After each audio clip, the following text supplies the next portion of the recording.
Saya undang kita sekalian bangkit berdiri. Kita akan memulaikan ibadah kita pada sore hari ini. Kita siapkan hati kita.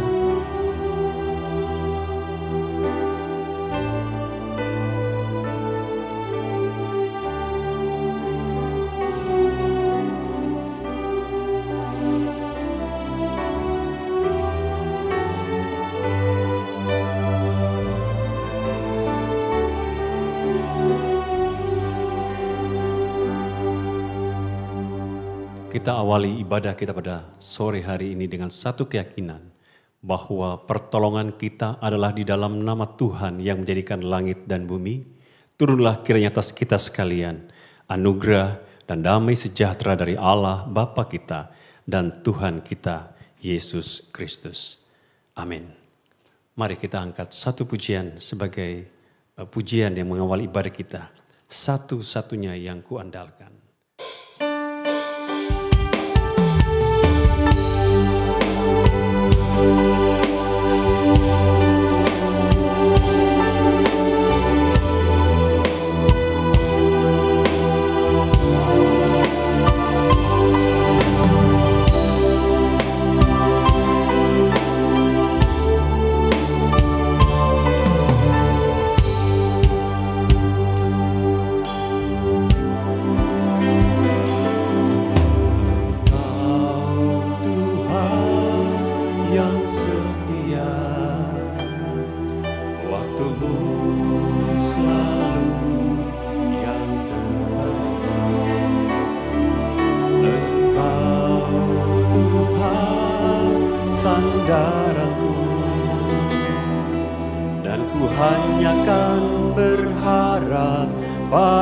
Satu-satunya yang kuandalkan, satu-satunya yang kuandalkan,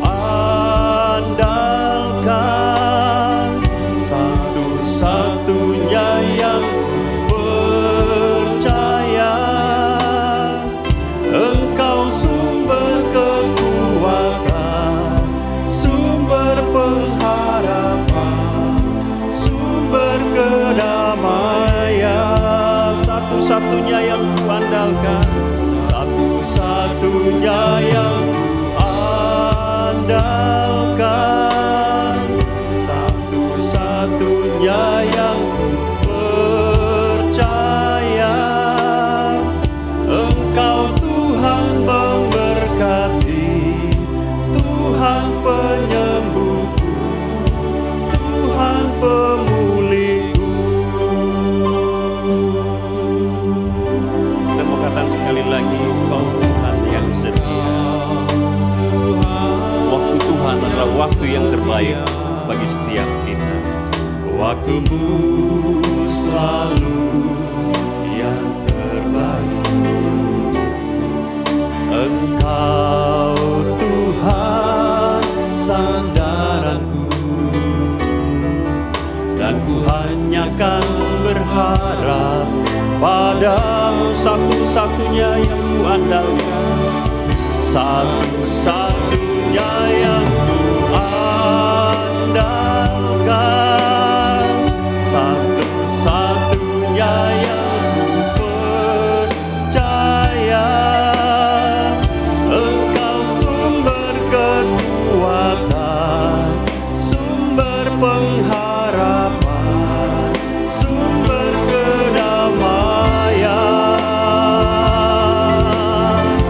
satu-satunya yang andalkan,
memberkati. Engkau Tuhan memberkati, Tuhan penyembuhku, Tuhan pemus. Katakan sekali lagi, Engkau Tuhan memberkati. Engkau Tuhan memberkati, Tuhan penyembuhku, Tuhan pemulihku.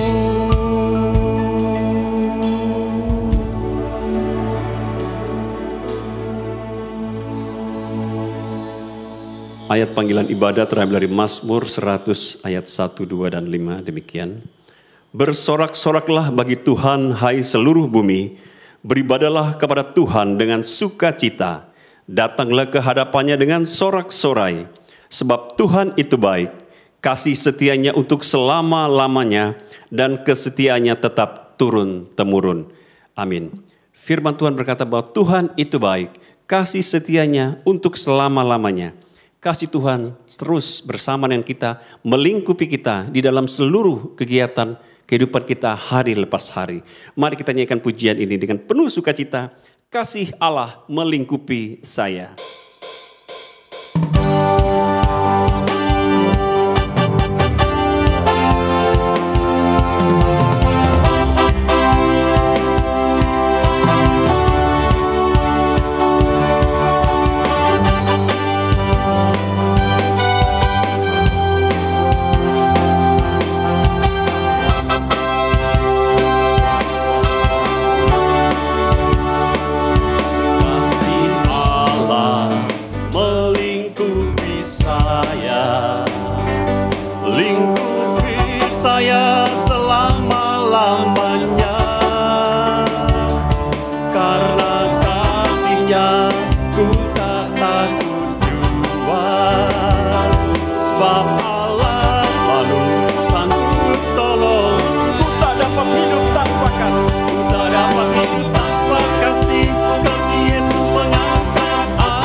Yesus mengangkat aku dan menghibur aku.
duduk kembali.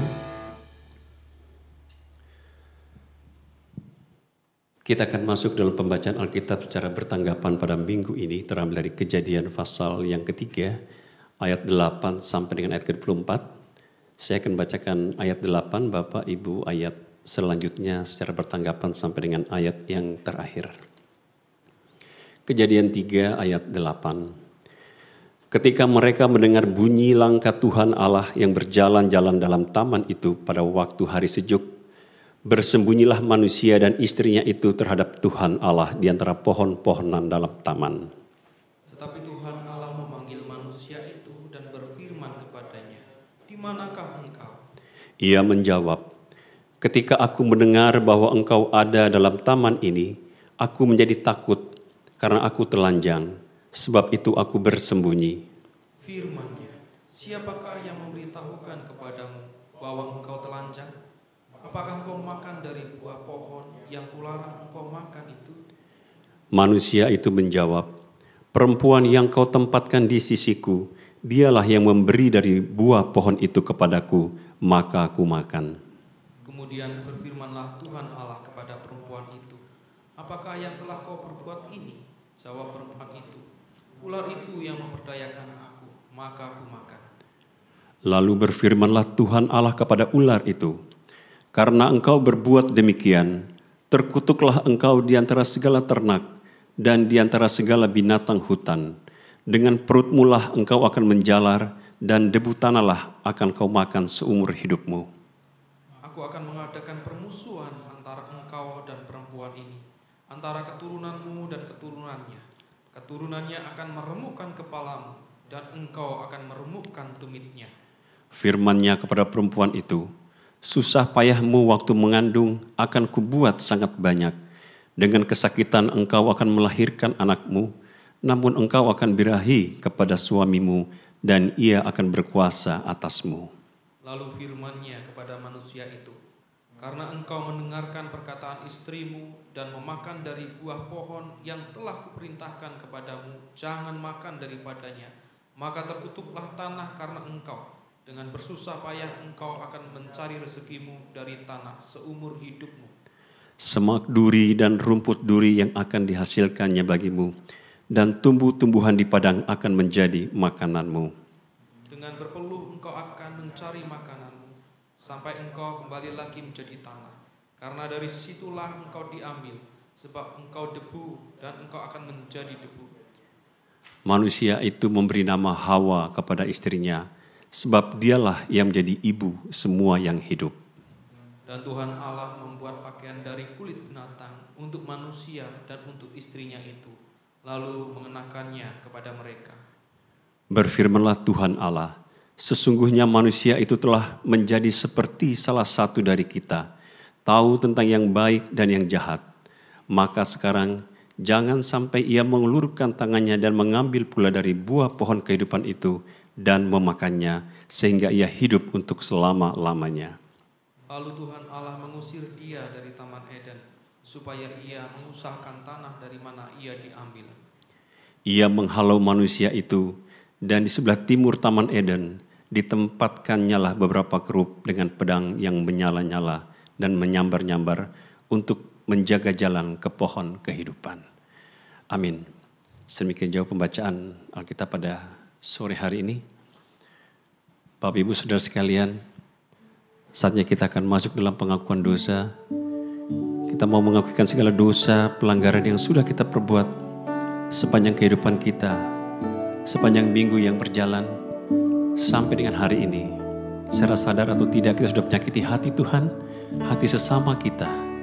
Mari kita datang ke hadirat-Nya, kita menyanyikan satu pujian, "Kutinggalkan dosaku."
Saya dan kita sekalian bangkit berdiri bersama-sama. Tuhan, janganlah menghukum aku dalam geram-Mu, dan janganlah menghajar aku dalam kepanasan murka-Mu. Iya, aku mengaku kesalahanku. Aku cemas karena dosaku. Jangan tinggalkan aku ya Tuhan Allahku. Janganlah jauh daripadaku. Segeralah menolong aku, ya Tuhan, keselamatanku.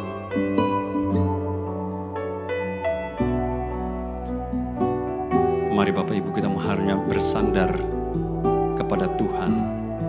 Karena rahmat-Nya begitu besar bagi setiap kita. Menyembuhkan sakit kita. Dan Dialah penebus dari segala dosa kita. Kita nyanyikan bait yang kedua.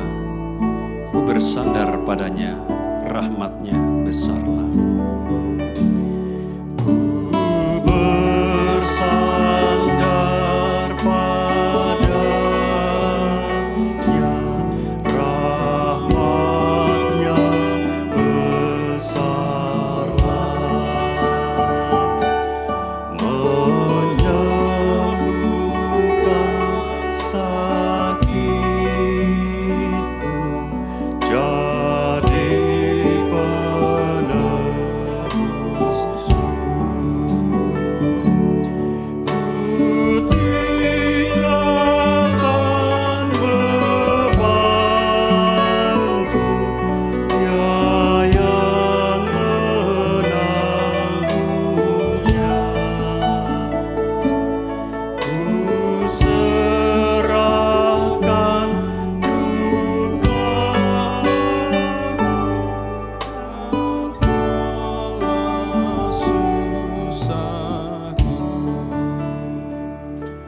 Mari Bapak Ibu Saudara sekalian, jemaat yang dikasihi dalam Tuhan, kita kembali lagi datang di hadapan Tuhan dengan segala kerendahan hati kita, mengakui segala dosa dan pelanggaran kita yang selama ini mungkin sudah terbiasa untuk kita lakukan.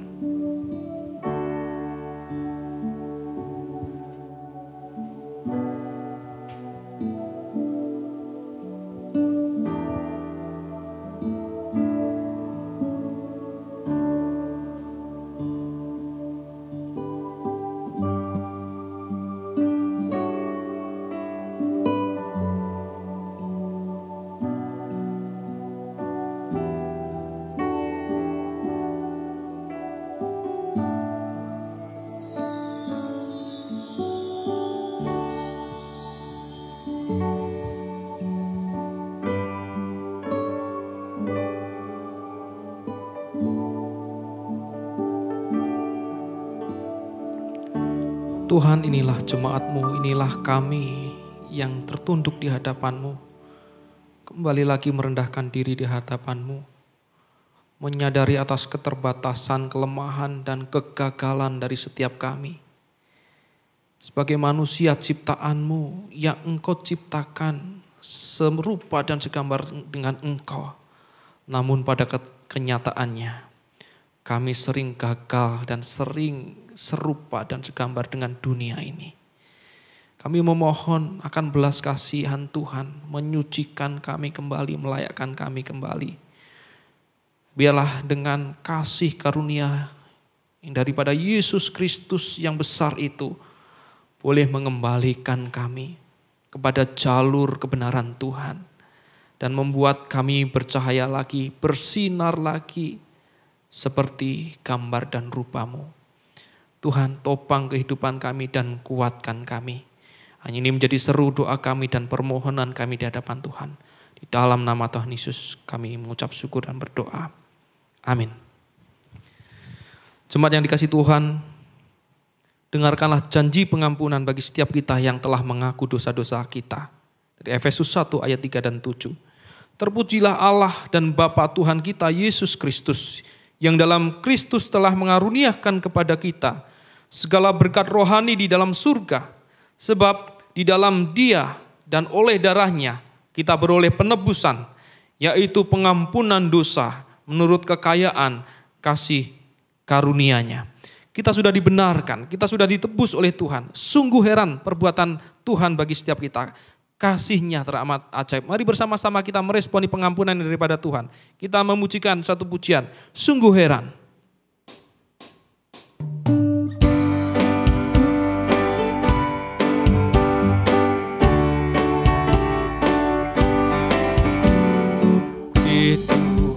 Amat ajaib, lebar, dalam dan besar, yang mau mengasihi aku, orang yang penuh dosa. Sungguh heran dan ajaiblah ku diselamatkannya. Sungguh heran dan ajaiblah ku diselamatkannya. Di taman Getsemani taat kehendak Bapa, rela korbankan darahnya, mati menggantikan. Sungguh heran dan ajaiblah ku diselamatkannya. Sungguh heran dan ajaiblah ku diselamatkannya. Dengarkanlah petunjuk hidup baru bagi setiap kita yang sudah diampuni dosa-dosa kita dari 2 Korintus pasal ke-6 ayat 1 dan 2 Korintus 7 ayat 1. Demikian firman Tuhan. Sebagai teman-teman sekerja, kami menasihatkan kamu supaya kamu jangan membuat menjadi sia-sia kasih karunia Allah yang telah kamu terima. Saudara-saudaraku yang kekasih, karena itu kita sekarang memiliki janji-janji itu. Marilah kita menyucikan diri kita dari semua pencemaran jasmani dan rohani, dan dengan demikian menyempurnakan kekudusan kita dalam takut akan Allah. Mari bersama-sama kita mengikrarkan pengakuan iman kita seturut dengan pengakuan iman rasuli, dan hendaknya masing-masing kita mengatakan demikian. Aku percaya kepada Allah, Bapa yang Maha Kuasa, Khalik langit dan bumi, dan kepada Yesus Kristus anaknya yang tunggal Tuhan kita, yang dikandung daripada Roh Kudus, lahir dari anak darah Maria, yang menderita sengsara di bawah pemerintahan Pontius Pilatus, disalibkan, mati dan dikuburkan, turun ke dalam kerajaan maut. Pada hari yang ketiga, bangkit pula dari antara orang mati, naik ke surga, duduk di sebelah kanan Allah, Bapa yang Maha Kuasa. Dan dari sana ia akan datang untuk menghakimi orang yang hidup dan yang mati. Aku percaya kepada Roh Kudus, gereja yang kudus dan am, persekutuan orang kudus, pengampunan dosa, kebangkitan tubuh, dan hidup yang kekal. Amin. Bapak Ibu Saudara sekalian dipersilakan untuk duduk kembali.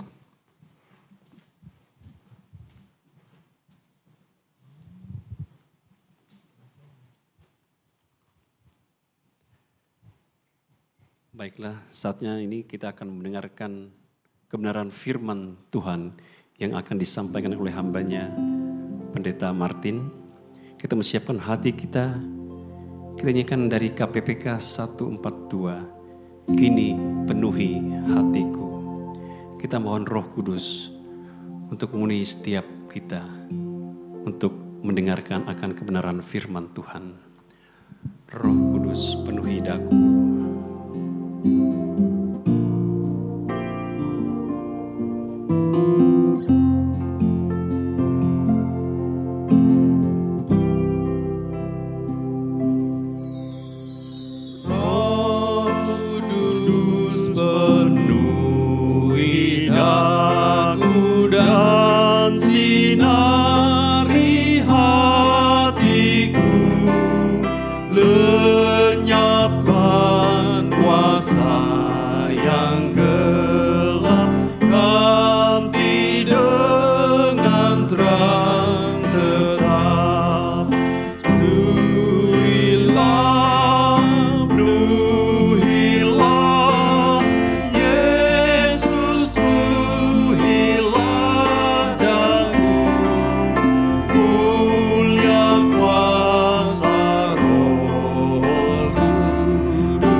Mari kita berdoa.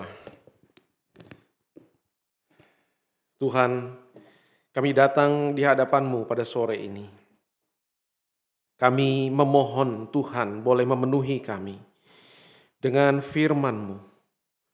Sekali lagi kiranya hati kami yang kering dan gersang ini boleh disegarkan, boleh dipuaskan oleh firman-Mu. Berilah kepada kami pertolongan oleh Roh-Mu, pengertian dan ketaatan untuk menghidupi setiap kebenaran firman-Mu, agar kami boleh berbahagia. Sebagaimana firman-Mu mengatakan, berbahagia orang yang merenungkan firman-Mu siang dan malam. Tuhan berkati seluruh jemaat-Mu, permuliakanlah diri-Mu. Di dalam nama Tuhan Yesus kami berdoa. Amin. Saudara, saya ucapkan selamat damai sejahtera Tuhan kiranya atas kita sekalian. Kita sungguh bersyukur hari ini kita boleh berkumpul kembali di hari Minggu sore dan di dalam minggu yang pertama di bulan yang kedua. Saudara, Tuhan telah pimpin kita 1 bulan melewati tahun yang baru. Saudara, masih di dalam rangkaian kita menuju kepada tema besar, tema utama kita pada tahun ini tentang gospel. Kita belajar dalam minggu-minggu yang kemarin bagaimana Tuhan sejak awal mula menjadikan dunia ini dengan segala isinya sungguh amat baik. Manusia diciptakan sebagai mahkota ciptaan, sebagai gambar dan rupa Allah. Dan Allah melihat semuanya sungguh amat sangat baik. Namun, saudara, kita juga telah mendengar dalam khotbah minggu yang lalu bagaimana manusia jatuh ke dalam dosa. Saudara, Kejadian pasal 3 merupakan satu tragedi yang paling kelam sesungguhnya dari sejarah umat manusia. Sebab saudara, di dalam catatan inilah kita bisa mengerti mengapa dunia sebagaimana yang saudara dan saya rasakan dan alami hari ini. Kejadian 3 merupakan awal mula dari terjadinya segala kerusakan di tengah dunia ini. Segala macam penderitaan, muncul segala macam kejahatan dan pada akhirnya kematian di muka bumi ini. Inilah peristiwa yang menjadi sumber dari malapetaka yang membawa akibat secara universal atas seluruh umat manusia sampai hari ini. Bahkan dampak ini sampai kepada kekekalan. Saudara, kerusakan yang diakibatkan oleh kejatuhan manusia ke dalam dosa itu bersifat begitu menyeluruh dan multidimensi. Kalau kita membaca Kejadian pasal yang ketiga, mulai dari ayat yang pertama sampai ayat yang terakhir, saudara, tadi kita sudah baca mulai ayat 8 sampai ayat yang terakhir di dalam bacaan bertanggapan. Ketika manusia dan istrinya itu, yaitu Hawa, jatuh ke dalam dosa, maka segera mereka sadar, mata mereka dikatakan terbuka. Tetapi mata mereka terbuka, yang mereka lihat adalah ketelanjangan diri mereka dan mereka merasa malu. Saudara, akibat terhadap diri manusia itu sendiri, dosa menimbulkan rasa malu. Dan tentu saja di dalamnya ada kesadaran kebersalahan, guilty feeling. Adam dan Hawa menjadi takut, merasa tidak aman, maka mereka, saudara, bersembunyi. Langsung relasi dengan Tuhan itu juga terjadi kerusakan. Manusia menjauh, manusia lari, manusia bersembunyi karena manusia sadar telah berdosa. Sehingga manusia merasa takut dan malu dan kehilangan keintiman relasi yang semula dengan Tuhan. Terhadap sesama, saudara, kita membaca bagaimana Adam mengatakan, perempuan yang kau tempatkan di sisiku, dialah yang memberikan buah itu maka aku makan. Manusia melemparkan kesalahan kepada pasangannya. Tetapi perempuan itu ketika ditanya pun juga mengatakan, ular itu telah memperdaya aku. Manusia melemparkan tanggung jawab dan menjadi egois. Saudara, terhadap sumber daripada kejatuhan ini yaitu ular. Maka saudara, akibatnya Tuhan mengatakan, aku membuat permusuhan. Jadi saudara, relasi manusia langsung berubah dengan binatang, khususnya ular. Tetapi kalau kita melihat lebih jauh, saudara, perubahan terjadi kepada sifat-sifat binatang-binatang yang lain juga. Sehingga saudara, mulai dari kejatuhan itu, maka saudara, binatang banyak yang sudah tidak lagi friendly dengan manusia, tapi menjadi ancaman karena berubah sifatnya menjadi buas. Terhadap lingkungan, saudara, oleh karena kejatuhan manusia ke dalam dosa, maka Tuhan mengutuk tanah. Tanah dikutuk sehingga muncul hal-hal yang tidak diinginkan. Tetapi selalu akan ada semak belukar, rumput duri, ilalang. Bumi ini mengeluarkan hal-hal yang tidak diinginkan dan tidak diharapkan. Saudara, kalau kita melihat ketika manusia berdosa, maka ada hukuman Tuhan secara langsung. Kalau kita melihat secara langsung, Tuhan tidak lagi bertanya kepada ular, tetapi Tuhan langsung berkata, terkutuklah engkau di antara segala ternak dan di antara segala binatang hutan. Dengan perutmu lah engkau akan menjalar dan engkau akan makan debu tanah seumur hidupmu. Saudara, ini adalah hukuman Tuhan langsung, immediately, ya, setelah Tuhan menemui manusia dan juga memeriksa apa yang terjadi dan diketahui bahwa semua ini dimulai dari si ular. Saudara, ada artikel yang saya kira saudara juga bisa temukan ya di Google, saudara. Para ahli menemukan ada fosil ular purba yang berkaki. Ya saudara, itu gambar ya, ada apa? Ada tanda merah begitu ya, diberikan tanda merah gitu, lingkaran elips. Itu kaki bagian belakang yang ditemukan. Gambar yang berikutnya, ya, jadi ini gambar yang diperbesar begitu ya, ada kaki. Para ahli mengatakan bahwa ini kaki belakang yang masih kelihatan. Kaki depan itu juga ada, tetapi sudah menghilang. Jadi lebih dulu kaki depan itu sudah menghilang dan kaki belakang itu juga pada akhirnya menghilang.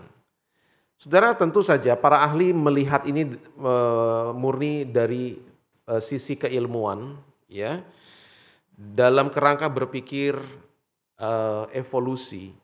Mereka mengatakan bahwa ini karena proses evolusi yang terjadi sekian juta bahkan puluhan juta tahun, ya, sehingga hari ini kita melihat ular itu nggak ada kakinya lagi, ya.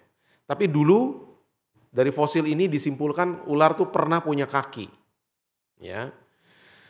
Nah, kaki ini menurut arkeolog ini bukan hanya sekedar organ aksesoris, tapi memang ini organ yang benar-benar berfungsi, gitu ya, dipakai. Ya, jadi mereka mengkaitkan bahwa dulu ular itu ya mirip-mirip kadal begitu ya, yang ada kakinya yang dipakai untuk berjalan. Saudara, menarik. Walaupun saudara kita memang tidak melihat ini dalam kaitannya dengan proses evolusi, tetapi kita cukup ya melihat bahwa kenyataan ditemukan bahwa ular itu pernah punya kaki. Saudara. Dan di dalam peristiwa Kejadian pasal 3, saudara, Tuhan mengutuk ular dengan kalimat, dengan perutmu engkau akan menjalar. Artinya memang di situ ada indikasi, saudara. Sebelum ular itu dikutuk dalam Kejadian 3, dia berjalan tidak dengan perutnya. Sebab dia menjalan dengan perutnya itu karena dikutuk. Saudara, itu yang diungkapkan di dalam peristiwa kejatuhan. Saudara, kemudian hukuman secara langsung kepada perempuan. Tuhan mengatakan, susah payahmu pada waktu mengandung akan kubuat sangat banyak. Dan kau akan sakit bersalin. Saudara, itu adalah bentuk juga konsekuensi daripada dosa perempuan. Dan Tuhan memberikan hukuman. Nah, saudara, sampai hari ini, walaupun di tengah begitu majunya ilmu kedokteran, saudara, tetap memang susah payah waktu mengandung itu tidak akan pernah bisa hilang. Dan saudara, kalau tidak ada yang namanya obat bius, ya, dengan kemajuan ilmu kedokteran, ya, atau metode yang sekarang umum disebut dengan bedah sesar, saudara. Pada hakikatnya sebenarnya setiap perempuan akan tetap mengalami kesakitan pada waktu bersalin. Siapapun juga, saudara. Dan itu tidak berubah sampai hari ini. Saudara, kemudian terhadap manusia itu atau terhadap Adam. Saudara, tidak dikatakan bahwa Adam langsung dikutuk, tetapi tanah yang dikutuk oleh karena Adam, tetapi akibat tanah dikutuk, maka akibatnya itu dialami oleh Adam, yaitu engkau akan bersusah payah mencari rezekimu.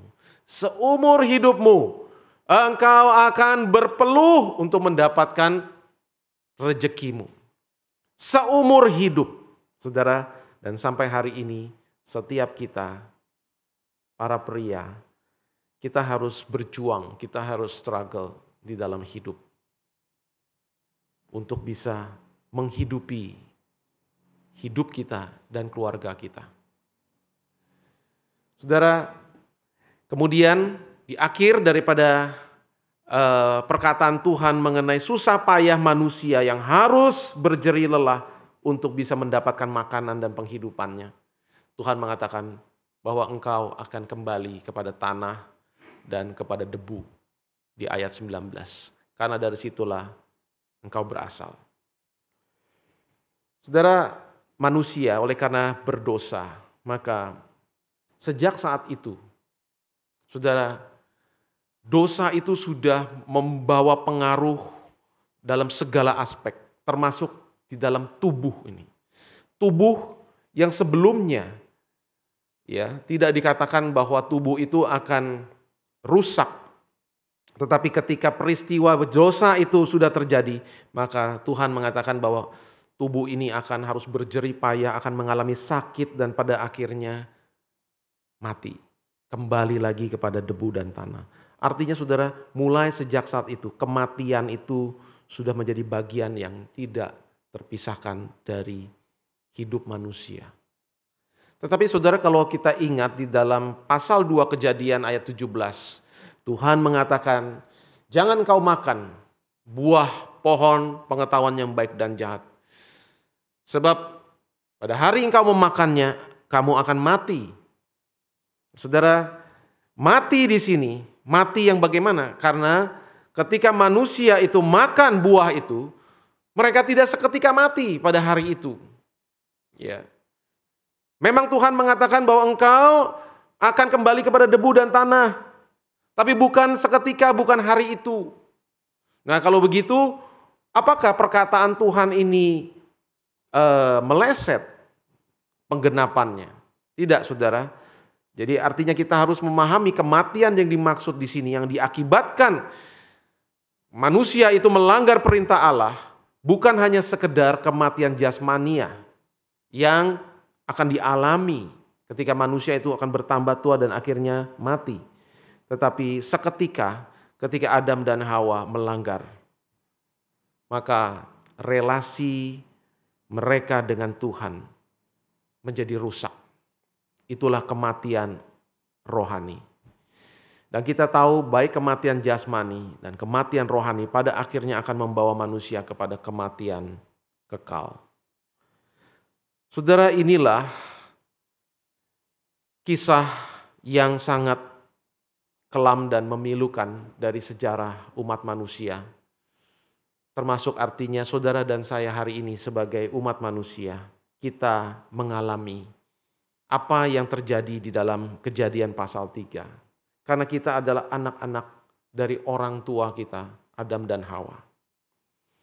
Saudara, di tengah catatan yang begitu kelam, kita tetap bisa melihat dan menemukan paling tidak ada 3 hal yang memberikan pengharapan. Di tengah-tengah kejadian, episode yang begitu suram di dalam sejarah manusia, kita menemukan di dalam pasal ini, saudara, paling tidak 3 hal yang memberi pengharapan. Yang pertama, saudara, kita melihat bagaimana setelah manusia jatuh ke dalam dosa, maka Tuhan segera mencari manusia. Adam dan Hawa ketika menyadari mereka telah berbuat dosa, mereka berusaha untuk lari dan bersembunyi, tetapi Tuhan mencari mereka. Ayat 8 dan ayat 9. Ketika mereka mendengar bunyi langkah Tuhan Allah yang berjalan-jalan dalam taman itu pada waktu hari sejuk, bersembunyilah manusia dan istrinya itu terhadap Tuhan Allah di antara pohon-pohonan dalam taman. Tetapi Tuhan Allah memanggil manusia itu dan berfirman kepadanya, "Di manakah engkau? Di manakah engkau? Aku datang mencarimu." Dan di sini penggambarannya adalah seperti manusia yang punya kaki melangkah. Tuhan itu melangkah di Taman Eden. Penggambaran satu relasi yang begitu dekat dengan manusia. Tuhan itu sepertinya sama dengan manusia karena begitu dekatnya, sehingga manusia itu bisa mendengar bunyi langkah kaki Tuhan.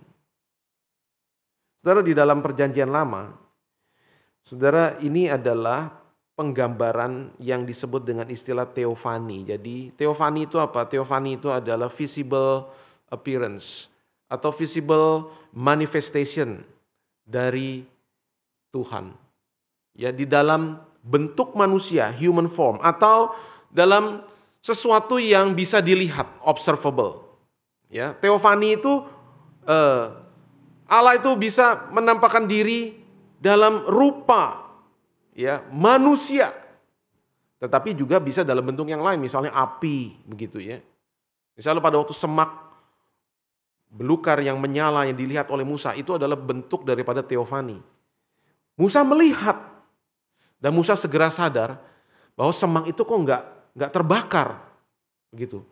Dia menyadari bahwa dia sedang berhadapan dengan yang dahsyat dan kudus. Jadi itu adalah divine appearance, divine manifestation. Termasuk saudara ketika ada 3 orang yang datang menemui Abraham. Saudara kalau ingat ya cerita itu. Dan melalui perjumpaan itulah Tuhan menjanjikan bahwa Abraham akan memiliki anak dari Sarah. Nah saudara, dalam Kejadian pasal 3 ini, manusia itu mendengar bunyi langkah Tuhan. Ngapain Tuhan melangkah? Tuhan melangkah untuk mencari manusia yang telah jatuh ke dalam dosa. Bagaikan gembala yang mencari domba yang telah tersesat dan terhilang. Itulah penggambaran Tuhan sebenarnya sejak dari awal mula kitab suci sampai sepanjang kitab suci ditulis dari Perjanjian Lama sampai Perjanjian Baru.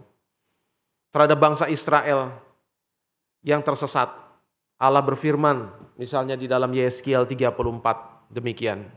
Aku sendiri akan menggembalakan domba-dombaku dan aku akan membiarkan mereka berbaring. Demikianlah firman Tuhan Allah. Yang hilang akan kucari, yang tersesat akan kubawa pulang, yang luka akan kubalut, yang sakit akan kukuatkan, serta yang gemuk dan yang kuat akan kulindungi. Aku akan menggembalakan mereka sebagaimana seharusnya. Itulah Tuhan yang mencari domba yang tersesat, manusia yang telah jatuh ke dalam dosa. Itulah yang kemudian mewujud di dalam diri anak Allah yang berinkarnasi. Yesus mengatakan, sebab anak manusia datang untuk mencari dan menyelamatkan yang hilang. Tuhan sudah mencari Adam sejak awal mula kejatuhan manusia. Dan Tuhan yang sama adalah Tuhan yang pada akhirnya datang ke dalam dunia menjadi sama dengan manusia. Untuk apa? Untuk mencari dan menyelamatkan saudara dan saya yang hilang.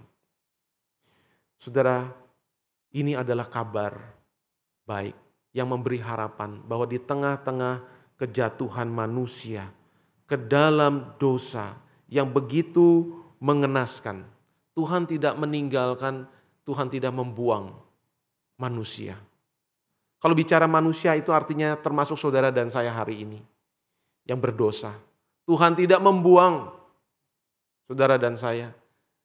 Ketika kita berdosa, Tuhan mencari kita. Tuhan mencari Adam dan Hawa ketika mereka jatuh dalam dosa. Hari ini juga Dia mencari saudara dan saya yang berdosa. Saudara, itu adalah ayat 9 dan 10, ayat 8 dan 9 pasal 3 adalah ayat yang memberikan pengharapan bagi kita semua orang berdosa. Saudara, yang kedua, kita menemukan di dalam pasal yang paling kelam ini adalah bahwa Tuhan memberikan janji keselamatan. Dan janji keselamatan ini akan datang kelak melalui keturunan perempuan. Inilah yang dikatakan Tuhan kepada ular. Ayat 15. Aku akan mengadakan permusuhan antara engkau dan perempuan ini, antara keturunanmu dan keturunannya. Keturunannya akan meremukkan kepalamu dan engkau akan meremukkan tumitnya. Saudara, perhatikan di sini, Tuhan mengatakan ayat 15 ini kepada ular. Aku akan mengadakan permusuhan antara engkau dengan perempuan ini. Tetapi bukan hanya dengan perempuan ini, antara keturunanmu dan keturunannya. Tetapi yang menarik saudara, bagian selanjutnya, keturunannya akan meremukkan kepalamu. Tidak disebutkan keturunannya akan meremukkan kepala keturunanmu, tidak. Keturunan perempuan ini akan meremukkan kepalamu. Dan engkau akan meremukkan tumitnya. Nyanya siapa? Nyanya itu keturunan perempuan. Jadi ini artinya bicara mengenai pertempuran antara bukan keturunan ular dan keturunan perempuan, tapi ini pertempuran antara ular dengan keturunan perempuan. Tetapi saudara, di sini kita melihat dengan jelas siapa yang akan menang. Yang akan menang adalah keturunan perempuan itu yang akan meremukkan kepala ular. Bukan tanpa harga. Harga yang mahal akan dibayarkan, yaitu apa? Ular akan meremukkan tumit dari keturunan perempuan ini. Saudara, terjemahan bahasa Inggris lebih jelas. Yang dimaksud keturunan perempuan itu adalah maskulin, orang ketiga tunggal. He will crush your head. And you juga artinya tunggal, bukan jamak. You, serpent. Engkau akan meremukkan tumitnya, tunggalnya. Saudara, ini adalah nubuatan tentang kedatangan Yesus Kristus kelak yang akan menghancurkan setan, si ular tua. Siapakah ular di dalam Kejadian 3 di Taman Eden ini? Tidak lain, dia adalah sang naga besar di dalam kitab Wahyu yang juga disebut the ancient serpent, si ular tua. Kenapa disebut si ular tua? Sebab sejak dari dahulu kala manusia pertama ada, si ular itu sudah ada. Dan dialah pembunuh manusia sejak dari mulanya. Yang dikatakan oleh Kristus, Bapa segala pendusta. Saudara, jadi di sini artinya di tengah-tengah kejatuhan manusia yang membawa dampak akibat yang begitu memilukan. Saudara, keluar, saudara, perkataan yang mengandung janji pengharapan. Ini yang sering disebut proto-evangelium atau the first gospel atau the first promise, ya, tentang the coming Messiah. Mesias yang akan datang. Untuk apa? Membawa kemenangan. Bagi siapa? Bagi manusia yang sudah kalah. Di Taman Eden itu umat manusia diwakili oleh Adam dan Hawa. Dan kita semua keturunannya kalah. Kita kalah. Diperdaya oleh si ular sehingga kita menjadi budak dosa. Tetapi saudara, Tuhan memberikan janji keselamatan. Bahwa kelak akan datang seorang pemenang yang akan membawa kemenangan bagi manusia yang telah diperdaya oleh ular itu, yaitu Yesus Kristus. Saudara, inilah yang dikatakan di dalam Ibrani 2 ayat 14. Kenapa Yesus itu harus pada akhirnya datang di dalam diri seorang manusia? Karena anak-anak itu adalah anak-anak dari darah dan daging. Maka ia juga, Kristus, menjadi sama dengan mereka dan mendapat bagian dalam keadaan mereka.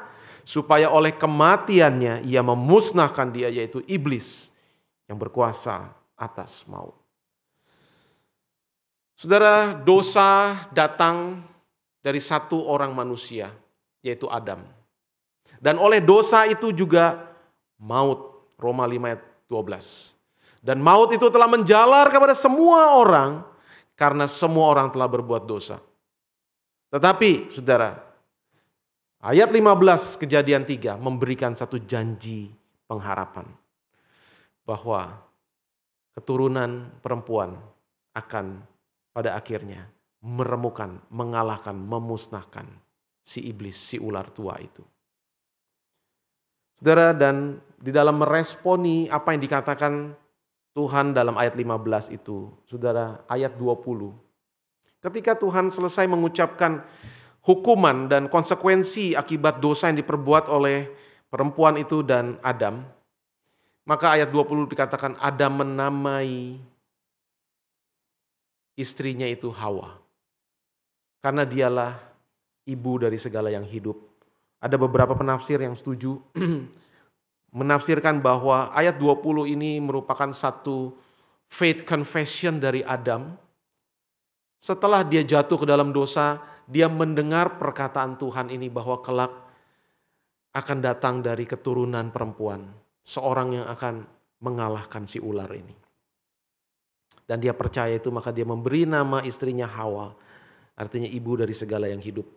Bahwa dari perempuan ini akan datang keselamatan. Akan muncul kehidupan di tengah-tengah kematian. Saudara, kemudian bagian yang ketiga, yang terakhir, yang kita bisa amati paling tidak dari pasal yang paling kelam ini adalah ayat 21. Saudara, di sini Tuhan Allah membuat pakaian dari kulit binatang untuk manusia dan untuk istrinya itu, lalu mengenakannya kepada mereka. Saudara, Adam dan Hawa ketika jatuh ke dalam dosa, mereka berusaha untuk menutupi ketelanjangan mereka dengan menyemat daun-daun pohon ara dan membuat cawat. Yang tentu saja tidak bisa menutupi ketelanjangan dan aib mereka. Hanya Tuhan saja yang bisa menyediakan penutup untuk menutupi ketelanjangan mereka. Tetapi itu bukan tanpa harga. Ada binatang yang harus dibunuh. Ada darah binatang yang harus ditumpahkan sehingga kulit binatang itu bisa diambil untuk dijadikan pakaian menutupi manusia dan istrinya itu. Saudara, ini tidak lain juga merupakan satu tipologi daripada keselamatan yang digenapi di dalam Yesus Kristus. Bahwa Yesus Kristus itu sendirilah pada akhirnya yang menumpahkan darahnya untuk pengampunan dosa, untuk menutupi aib dosa kita. Dan dialah jubah kebenaran kita. Dialah kebenaran kita bagi kita yang tidak benar ini. Sebagaimana yang Paulus katakan dalam Galatia 3 ayat 27, 26 dan 27. Sebab kamu semua adalah anak-anak Allah karena iman di dalam Yesus Kristus. Karena kamu semua yang dibaptis dalam Kristus telah mengenakan Kristus. Kita semua yang dibaptis. Dan baptisan itu adalah tanda untuk pengampunan dosa dan penyucian dosa. Dan pengertian saudara penyucian di dalam perjanjian lama itu artinya ditutupi. Di cover. Nah saudara, siapa yang mengcover kita? Tidak lain adalah Kristus. Seolah-olah Kristus itu seperti kulit dari binatang yang sudah dikorbankan, yang dipakaikan oleh Tuhan Allah untuk menutupi kita yang berdosa. Maka saudara sekalian, inilah 3 hal yang kita bisa katakan ini adalah the shadow of gospel, bayang-bayang Injil. Di tengah tragedi yang begitu kelam dari umat manusia, ada hal yang membawa pengharapan. Ada gospel, ada kabar baik buat saudara dan saya. Sejak dari pasal ini kita dapat melihat ada rajutan benang merah dari rencana penebusan Allah dan penggenapannya. Mulai dari Taman Eden ini, kita bisa melihat bahwa Allah sudah mempersiapkan rencana penebusan di atas Golgota. Dan sampai pada akhirnya Allah akan memulihkan kembali dunia dan manusia yang sudah jatuh dalam dosa ini di dalam langit dan bumi yang baru kelak. Saudara, Tuhan seperti apa yang kita bisa pelajari di dalam pasal ini? Yang kita melihat adalah Dia adalah Tuhan yang bukan saja pencipta yang maha kuasa atas dunia dan segala isinya. Dia bukan saja Tuhan sebagai hakim yang adil yang menghakimi dan menghukum perbuatan dosa manusia. Tetapi Dia juga adalah Tuhan yang penuh dengan kemurahan dan belas kasihan dan anugerah. Bahwa Dia ternyata adalah Tuhan yang berjanji akan menyelamatkan. Dia sendiri adalah juru selamat. Dia sendirilah adalah penebus dosa. He's not just creator and judge, tetapi Dia juga adalah savior dan redeemer. Kita semua orang-orang berdosa. Kita boleh menemukan pengharapan itu di dalam Yesus Kristus. Dan kita bisa bersandar kepada Dia. Bahkan di tengah-tengah keberdosaan kita, kerapuhan kita, kegagalan kita. Di tengah-tengah situasi dunia yang masih belum bisa keluar dari pandemi. Yang membuat kita semua merasa menderita. Dan itu semua tidak bisa dilepaskan memang dari apa yang terjadi di dalam Kejadian pasal 3. Sampai hari ini saudara. Tetapi saudara, ketika kita melihat 3 pengharapan ini. Pengharapan ini memberikan kekuatan seharusnya bagi saudara dan saya sebagai orang percaya. Sebab kita tahu bahwa kita hidup memang di tengah dunia yang sudah rusak oleh dosa. Dan Tuhan memang tidak meniadakan semua dampak daripada kerusakan akibat dosa. Yang sampai hari ini kita saksikan sendiri. Saudara, orang bisa sakit. Ada yang namanya penyakit yang bisa membawa penderitaan bahkan kematian. Ada yang namanya kejahatan. Dan segala macam bentuk, saudara, hal yang buruk di dunia ini. Tapi kita tahu, saudara, bahwa ada Tuhan yang memberikan janji keselamatan. Janji itu bahkan Dia sudah genapi. Peristiwa Adam dan Hawa, kalau dihitung, saudara, secara kronologis, kurang lebih 4.000 tahun sebelum Masehi. Jadi saudara, ketika Tuhan mengatakan keturunan perempuan ini akan meremukkan kepalamu, saudara, memang butuh waktu yang panjang, 4.000 tahun. Sampai akhirnya Kristus datang. Dia naik ke atas kayu salib. Tumitnya itu diremukkan, tetapi justru dengan kayu salib dan kebangkitannya, kepala ular itu diremukan secara definitif.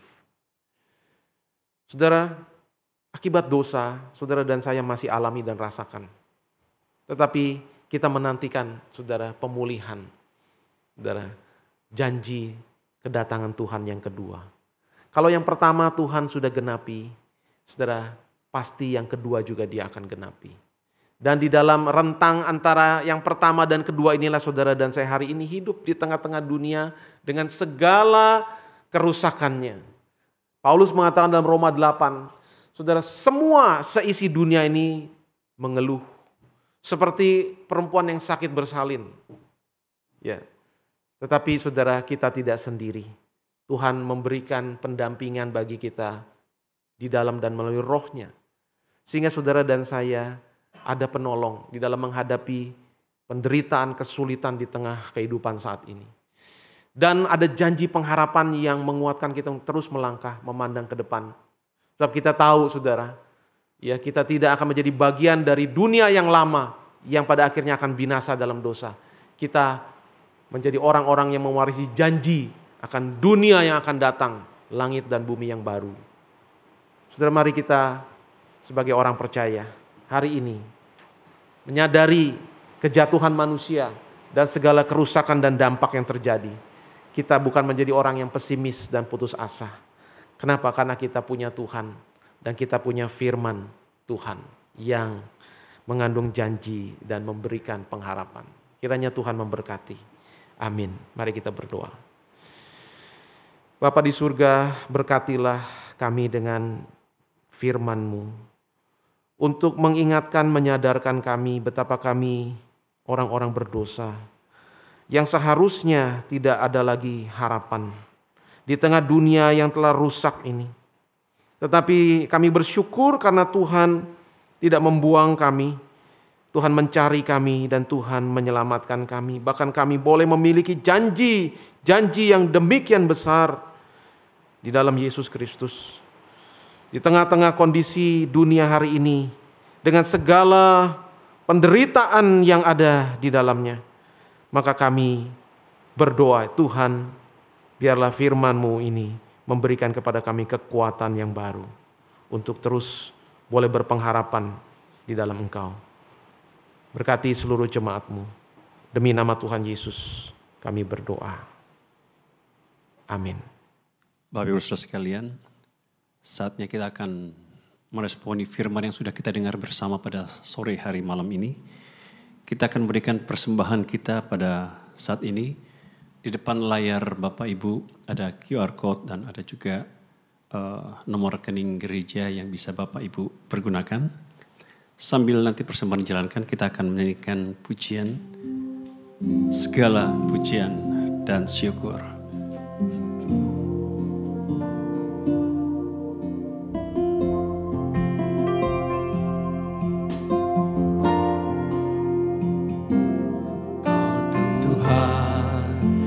Selamatkanku,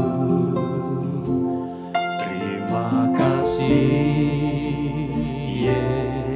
Yesus, Kau Tuhan yang pulihkanku, terima kasih. Kau Tuhan yang sembuhkanku, Kau Tuhan yang sembuhkanku, terima kasih Yesus. Kau Tuhan memberkatiku, terima segala pujian dan syukur hanya bagi-Mu.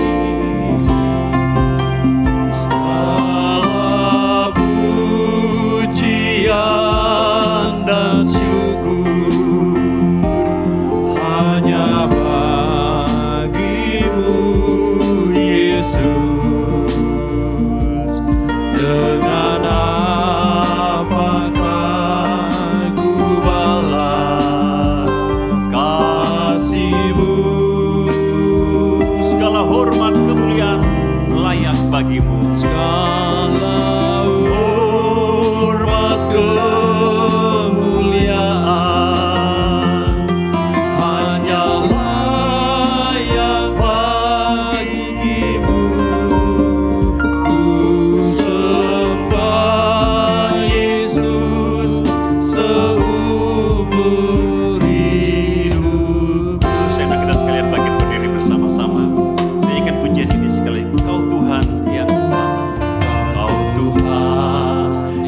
selamatkanku. Terima kasih Yesus, Kau Tuhan yang pulihkanku. Terima kasih.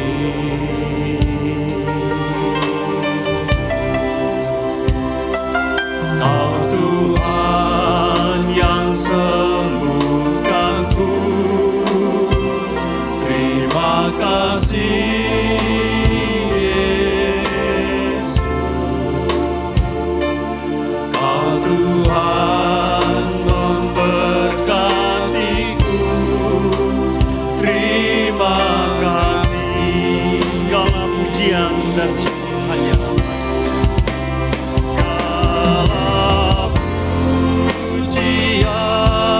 dan syukur hanya bagimu Yesus. Dengan apakah ku balas kasih-Mu? Segala hormat kemuliaan hanyalah yang bagimu. Sembah Yesus seluruh. Katakan segala pujian dan syukur hanya bagimu. Segala pujian dan syukur hanya bagimu Yesus. Dengan apakah ku balas kasih-Mu?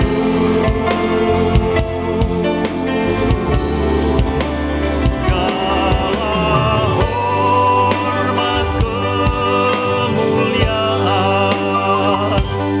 hanyalah yang bagimu. Ku sembah Yesus seumur hidup. Katakan ku sembah Yesus.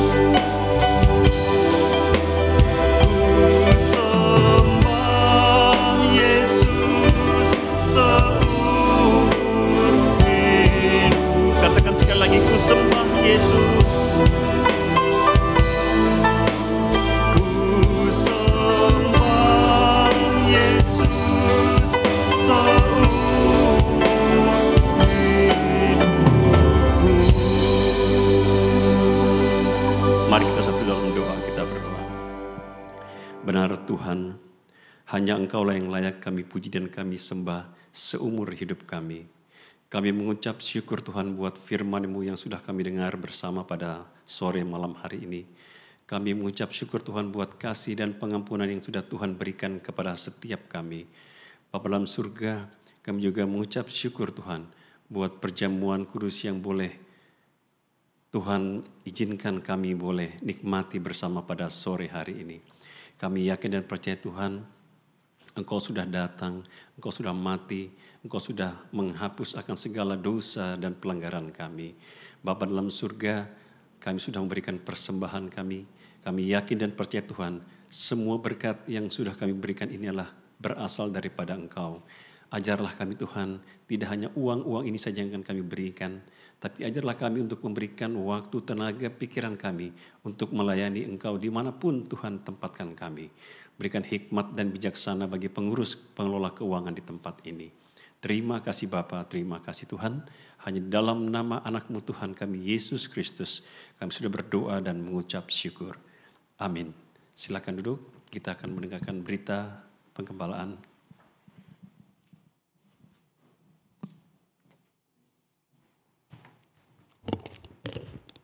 Baik, saudara sekalian, minggu depan kita akan masuk di minggu yang kedua di bulan Februari ini.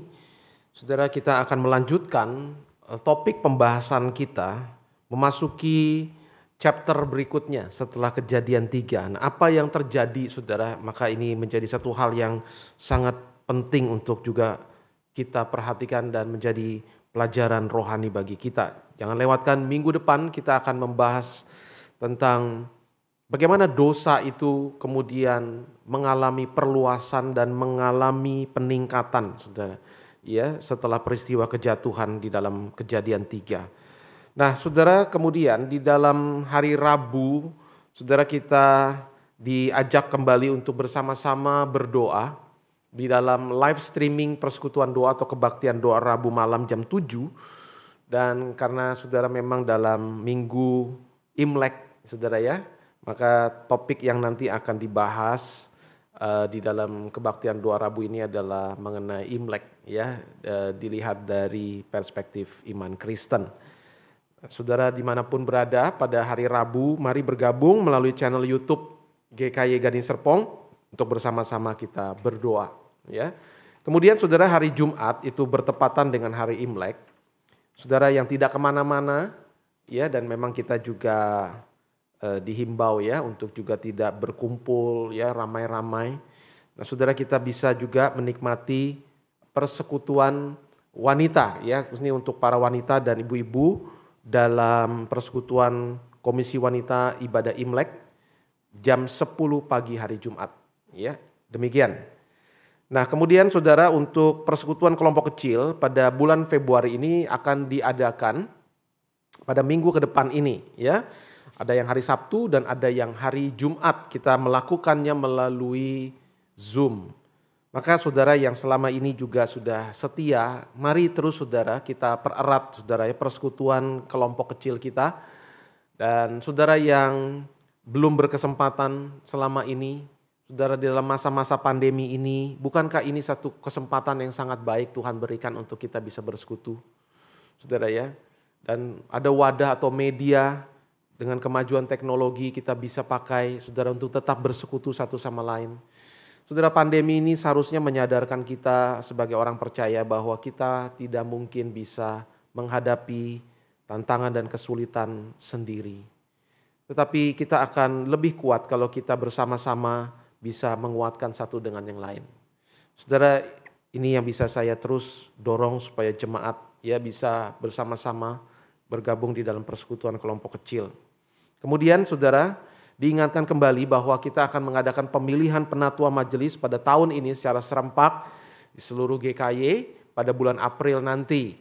Maka pendaftaran itu sudah harus dilakukan sejak sekarang. Saudara yang menjadi anggota jemaat GKY Gading Serpong, maka saudara bisa langsung ke website member.gkygds.org ya.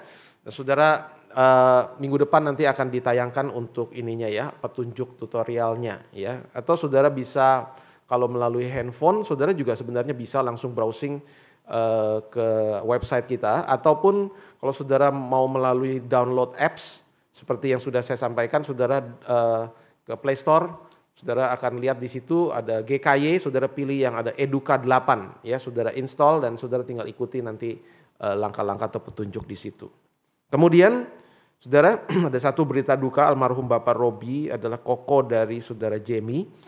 Sudah berpulang ke rumah Bapak di surga hari Selasa kemarin dan sudah dimakamkan pada hari Jumat tanggal 5. Kiranya Tuhan menguatkan keluarga yang ditinggalkan. Ya, baik.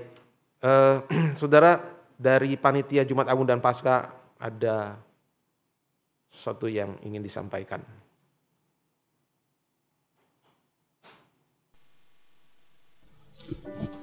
Shalom Jemaat GKY Gading Serpong yang terkasih dalam Yesus Kristus. Karena begitu besar kasih Allah akan dunia ini, sehingga Ia telah mengaruniakan anaknya yang tunggal, supaya setiap orang yang percaya kepadanya tidak binasa, melainkan beroleh hidup yang kekal.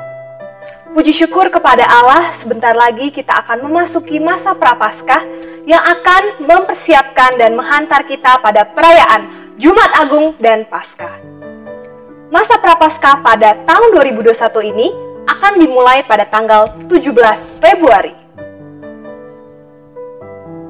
Serangkaian acara sudah dipersiapkan agar kita mendalami arti karya keselamatan Allah melalui kematian dan kebangkitan Yesus Kristus melalui persekutuan doa hari Rabu yang akan membahas seri 7 dosa maut,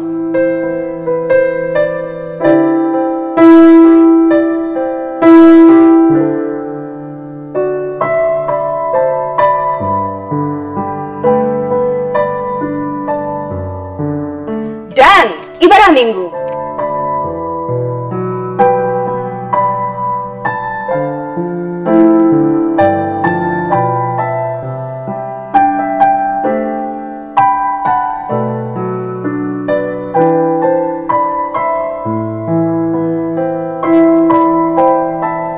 Mari kita siapkan diri dan hati kita menyambut Jumat Agung dan Paskah. Selamat menjalani masa Prapaskah kepada seluruh jemaat GKI Gading Serpong. Tuhan Yesus menyertai dan memberkati kita semua. Amin.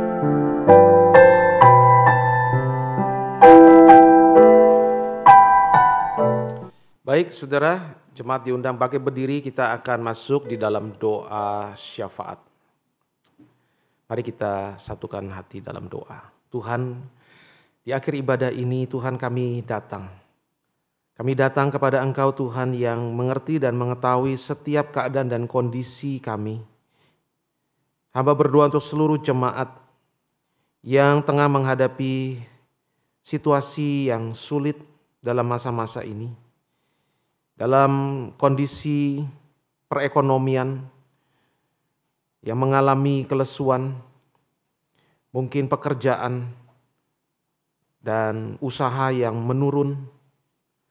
Kami berdoa kiranya Tuhan, Engkau tetap memberikan berkat kepada seluruh jemaat-Mu dan anak-anak Tuhan. Tuhan berikan pertolongan, Tuhan berikan hikmat untuk bisa melalui dan melewati, ya Tuhan, segala tantangan yang tengah dihadapi. Kami berdoa untuk keluarga-keluarga juga yang sedang mengalami krisis di dalam relasi satu dengan yang lain. Hubungan suami dan istri yang sedang mengalami persoalan. Kami berdoa Tuhan, mohon belas kasih-Mu, tuntunlah supaya kasih Tuhan sekali lagi yang boleh memampukan dan menguatkan kami untuk saling mengasihi dan mengampuni.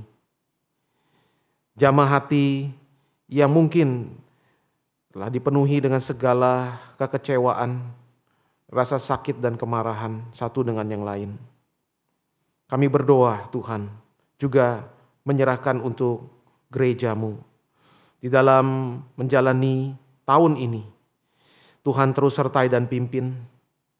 Tuhan memberkati persekutuan-persekutuan dan ibadah-ibadah yang terus dilakukan. Tuhan menolong, ya Tuhan, juga seluruh jemaat yang selama ini terlibat di dalam berbagai bentuk pelayanan-pelayanan streaming dan recording. Tuhan berkati dan Tuhan berikan sukacita. Kami berdoa juga untuk Indonesia yang terus berjuang di tengah pandemi. Tuhan menolong pemerintah kami. Tuhan memberkati program vaksinasi nasional supaya boleh mencapai sasaran yang diharapkan, boleh berjalan sesuai dengan yang direncanakan. Dan Tuhan menolong juga perekonomian Indonesia supaya boleh semakin membaik. Kami berdoa, ya Tuhan, membawa semua ini kepadamu. Di dalam nama Tuhan kami, Tuhan Yesus Kristus, kami berdoa. Amin. Mari kita akhiri bersama-sama dengan pujian doksologi.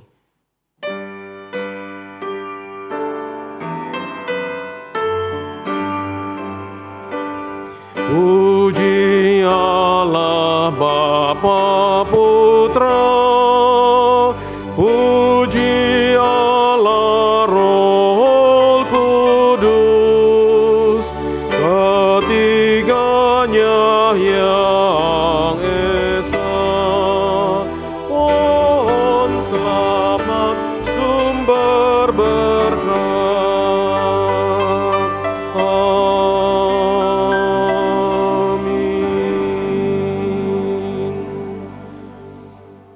Jemaat yang dikasihi Tuhan, arahkan hatimu kepada Tuhan dan terimalah berkat-Nya.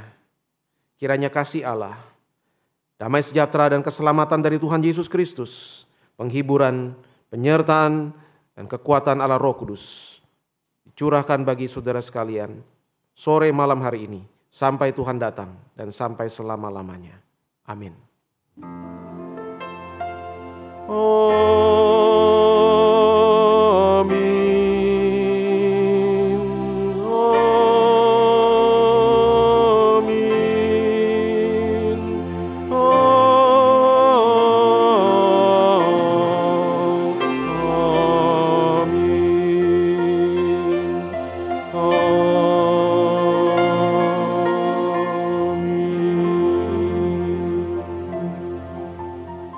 Silakan duduk, ibadah selesai. Tuhan memberkati doa teduh.